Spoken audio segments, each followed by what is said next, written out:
After an unfortunate incident during their interdimensional travel, 5 friends all receive the same genetic mutation. Have things changed too drastically for them to return to normal? Go see the film and find out together. In 2007, Reed Richards tells his class on career day that he wants to teleport before anyone else in human history. A child prodigy, Reed is interested in developing quantum science and teleportation methods. He proudly announces to his classmates that he is developing a teleportation device he dubs the Biomatter Shuttle. Now, we'll have Ben Grimm up here on stage to talk about his ideal job. As he makes his way to the front, he notices Reed making notes in his notebook. In the evening, Ben observes Reed snooping around Grimm's salvage for a power converter, which Reed claims he needs for the Biomatter Shuttle. After Ben agrees to give him a free power converter, he promises to demonstrate the machine. Once Ben arrives at Reed's garage, his current workshop, he offers to help him finish the machine. Following final adjustments, Reed activates the machine and puts a miniature car toy through its paces. Reed successfully teleports the little race car, much to Ben's astonishment. However, the electrical system in their area experiences a blackout as a result of his achievements. After 7 years, Reed and Ben have become best friends, and they're presenting their improved teleportation machine at a science fair. Reed claims that the new Biomatter Shuttle has the capability to both send and retrieve items via teleportation, using a model plane Reed stole from a kid. They give a live demonstration to the panel of judges. Initial toy teleportation goes off without a hitch. However, as they are retrieving it, a brief power surge is generated, shattering the basketball court's protective glass. Although Reed does his best to ignore it, the panels still rule them out. It's fortunate that the project has not yet come to a complete end. Dr. Franklin Storm, a scientist and the head of the government-funded Baxter Foundation, takes an interest in Reed and Ben's invention. Franklin's adopted daughter Sue is there as well. The scientist shows the two around the apparatus and reveals that they are also using it to transport test subjects to alternate universes. Franklin says it's simple to send objects to other dimensions, but they've yet to figure out how to bring them back. Reed today did what they were unable to. The researcher praises him for solving the problem of traveling between dimensions. Reed doesn't buy the whole other dimension premise, convinced instead that the test subjects are being relocated within Earth. Sue then presents him with a test tube containing sand identical to the kind he had discovered on the plane model. She claims that the sand has been analyzed multiple times, and each time they find that there is nothing on Earth that is similar to the particles they found. Franklin has extended a full scholarship to Reed to attend the Baxter Foundation right now. The following day, Ben assists Reed with moving into the endowment and presents him with his own utility Swiss Army knife. Even though he's happy for his best friend, he seems to be a little disappointed that he wasn't chosen for a scholarship.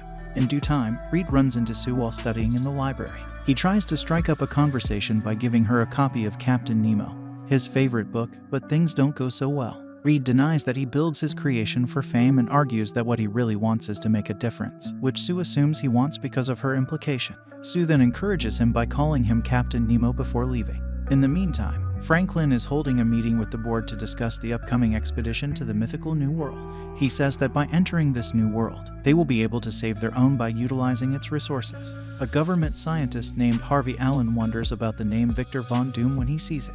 It turns out that Victor once destroyed Franklin's entire data storage facility before leaving him. However, he is still open to giving Victor another chance because of his considerable potential.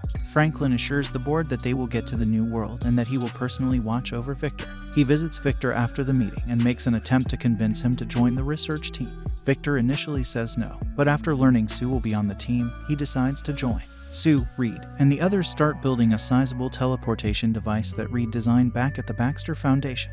According to Sue, who is studying the blueprint, during his earlier experiments, he tore a hole in space-time, which can result in a black hole and could engulf the entire planet. Reed is relieved that it never occurred upon hearing this. Victor and Franklin eventually show up. When Reed and Sue notice the two, they pursue them and discover Victor scanning Reed's equations and drawings. Franklin introduces the two men and informs Reed that it was Victor who initiated the project. Sue, Victor, and Reed present Reed with an image they previously captured from another world there. Victor disagrees that Earth should be saved, despite Franklin's suggestion that they use this new planet to save their own. Sue refers to him as Dr. Doom because of his pessimism. Franklin responds by pointing out that the younger generations have the power to correct the errors of the older ones and that this is their chance to improve the planet. Naturally, the three bright young minds readily concur. However, Victor wants them to be the group that travels to the new world. Johnny Storm, Franklin's son, is taking part in an unauthorized auto race somewhere else. When he is about to win, his car's engine blows up, causing him to collide with an electric pole. A short while later, his father arrives to pick him up from the hospital, still in shock that Johnny is competing once more. The two argue about Johnny wasting his potential on things that, in his father's opinion, are pointless inside the car. Franklin explains to him that as a result, he will not be able to get his car back unless he works for him. Johnny is forced to visit the Baxter Foundation with his father because he has no other option. The entire research team is now fully assembled. They all put in a lot of effort every day, with Reed and Victor working on the formulation, Sue making the suit, and Johnny building. With time, the four get along better as well, especially Reed, who is technically a new member because Sue, Johnny, and Victor are already acquainted. The day has finally arrived when the team completes the teleportation device, which they refer to as the quantum gate. Later that evening, Reed thanks Ben for everything he has done for him by sending him a picture of the machine. He and Sue then discuss their personal lives after that. When Victor notices this, he becomes envious and accuses him of acting impolitely. He hears Reed say that the quantum gate system is already complete, however, and his mood immediately changes. The following day, Harvey and the board travel to the Baxter Foundation to see the demonstration in action. They used a monkey as a test subject for the first organic experiment, and you can watch the video feed to see what the other world, which they refer to as Planet Zero, looks like. The successful return of the monkey establishes the efficiency and security of quantum gate interdimensional travel. Harvey then commends the group for building the device. To their surprise, however, NASA personnel will be sent on the expedition rather than the original creators. Dr. Franklin promises them that he will persuade the board to change their minds after observing their disappointment. The three men hide from the others to drink when Sue follows her father. At this point, Victor and Johnny are persuaded by a buzzed Reed to travel to the other world so they can establish themselves before anyone else does. Reed invites Ben to join them as a tribute to the first person who assisted him in realizing his dream. And Ben soon shows up at the foundation and dons an expedition suit. Sue, who has been working in the office, is informed that the quantum gate has been opened as the four men board the pods. She immediately informs her father of the situation and heads to the lab. The four men, however, have already been teleported to another world when she arrives. The four men on Planet Zero are in awe as they set foot on this world's surface for the first time. The ground creaks a little as Reed and Ben raise the American flag, and they can see a glowing green light there. After that, they investigate the area where Victor believes the energy is concentrating. Johnny makes the decision to remain at the top to act as the anchor as the three climb down after realizing they must descend a cliff. They spot a substance that resembles green lava there. Victor finds that it responds to a physical stimulus by putting his hand close to it. The substance explodes as Victor immerses his hand deeper, igniting the ground. Johnny helps the three men as they run back to the rope and start climbing right away. Victor, however, slips while still holding the rope. Victor is being pulled down by Reed, but the erupting green substance reaches him. Reed unintentionally lets go of Victor as it covers his body. Victor is forced to fall back to the surface when the substance melts off his rope, making the situation worse. Without any other options, Reed, Ben, and Johnny continue climbing and eventually return to their pods. However, Reed is unable to send them back to Earth because the re-entry is not functioning. They are fortunate because Sue simply retrieves their signals and assists them by manually overriding their re-entry. She is able to teleport them back, but not before Ben is struck by rocks and Johnny is killed by flames. Their arrival sends a shockwave through the city, knocking Sue to the ground as a result. When Reed wakes up, he notices Johnny on fire right away.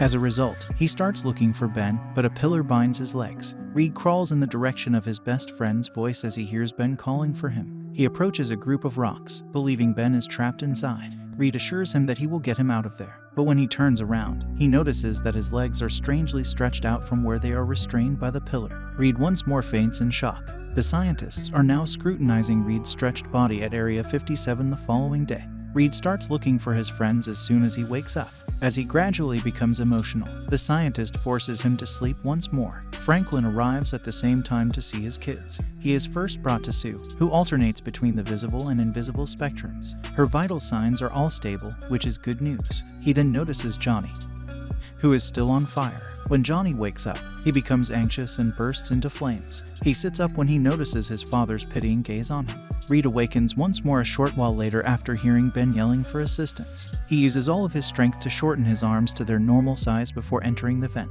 Reed notices that Ben has transformed into a human rock by looking through the grills. The entire facility is informed of Reed's escape at this point. Reed continues his solo flight after making a commitment to figure out what happened to them. It turns out that the mishap during interdimensional travel has given them special skills. Harvey visits Ben later and tricks him into believing Reed has left them. Then he claims that Area 57 and the government can work together to find a solution to what transpired to them. But in exchange, they will require assistance with their service. Ben, Johnny, and Sue have developed into excellent tools for the government in just a year thanks to their improved control over their abilities, particularly Ben. Harvey talks about it with the Pentec and suggests a new quantum gate project to transform the US military into characters like Ben, Johnny, and Sue. Johnny and Sue disagree at Area 57 about what they ought to do with their newly acquired skills. Johnny wants to use his abilities for good, like participating in various missions like Ben. Sue, however, asserts that she doesn't want to be treated like a tool and that they should simply remain where they are until they are fixed. As they arrive, Harvey greets them and demonstrates the quantum gate to his friends from the Pentec. He introduces them to Franklin there, who is now personally in charge of the daily procedure. The generals finally consent to support the project after seeing the machine in person in exchange for using Ben and Johnny more frequently on the field. Franklin hears this and doesn't like the idea of the government using any of his kids as nothing more than tools. Because Reed is the only person who understands how to operate the quantum gate, he tells Sue that they must find Reed as soon as possible. The sooner they turn it on, the sooner they might be able to treat the four of them and return their lives to normalcy. Sue tracks Reed's digital footprints to look for a pattern after becoming persuaded. She learns that he has been gathering scrap metal and keeping himself constantly informed about Ben. She turns on some music and waits patiently for Reed to make a move. He then purchases more metal scrap, and the scene changes. Reed has been moving around freely and undetected, gathering scrap metal to assemble his own quantum gate by changing the appearance of his face. Sue, however, is able to find him as soon as he uses a computer because he is using the codename Captain Nemo. Following that, Area 57 dispatches a team to immediately apprehend Reed. When Reed learns of the approaching intruder, he immediately runs to the woods. The soldiers struggle to capture him because they do not realize that Reed knows how to use his fighting skills when he is immediately cornered. To Reed's surprise, they then send Ben after him to capture him. Ben doesn't want to hear him out and gives him a headbutt when he tries to explain himself to his friend. Reed expresses regret for leaving Ben and the others on the return flight. Reed assures everyone that he will put everything right, but Ben realizes that Harvey has no interest in doing so. When Ben and the others possess their abilities, the government will like them more because they will be more effective as weapons. Sue talks to Reed when they get to Area 57 and persuades him to assist them in fixing the gate by telling him that this is his chance to see the impact of his work. When he finally decides to assist, he almost immediately turns on Quantum Gate 2. Reed and Johnny cross paths once more during the Planet Zero teleportation test, and unlike Ben, Johnny has no animosity toward Reed. The crew notices a man approaching them as they enter the other world, and it is Victor himself. They're all taken aback by his ability to endure for so long on Planet Zero. Victor and Harvey are attended to by the crew, who immediately tells them to return to Earth. They find that Victor's suit and body are already fused together as they examine him. Harvey promises to work on it and assist him in return for him sharing all that he knows about Planet Zero with them. Victor claims that the location both keeps him alive and grants him tremendous power. He immediately telepathically kills everyone present. After that, Victor goes out and murders everyone who stands in his way. Reed responds no when Ben asks if he's trying to run away again as the alarm goes off. On the opposite side, Johnny and Sue run into each other and begin searching for their father, Franklin, who is currently attempting to prevent Victor from returning to Planet Zero. Victor, however, doesn't intend to stay. Johnny and Sue arrive just in time to see him murder their father. Ben and Reed then show up on the scene and attempt to speak with Victor, but Victor simply pushes them away telepathically. Dr. Franklin instructs his children to take care of one another in his final words. Victor begins overloading the quantum gate as soon as he reaches Planet Zero in order to create a vortex that will transport everything from Earth to the other planet. Sue puts up a force field around her, Reed, and Ben so they can catch up to Johnny as he flies to the portal to Planet Zero out of anger over the death of his father. Reed concludes that the Earth's matter is being transformed into energy based on how the vortex functions. Victor is the source, and the only way to stop it is to stop Victor. Ben and Johnny each launch a separate attack, but Victor defeats them both with ease. While attaching larger rocks to Ben to restrict his movement, he covered Johnny with smaller rocks and mud to put out his fire. Sue simultaneously generates a substantial force field to stop earthly debris from entering the quantum gate.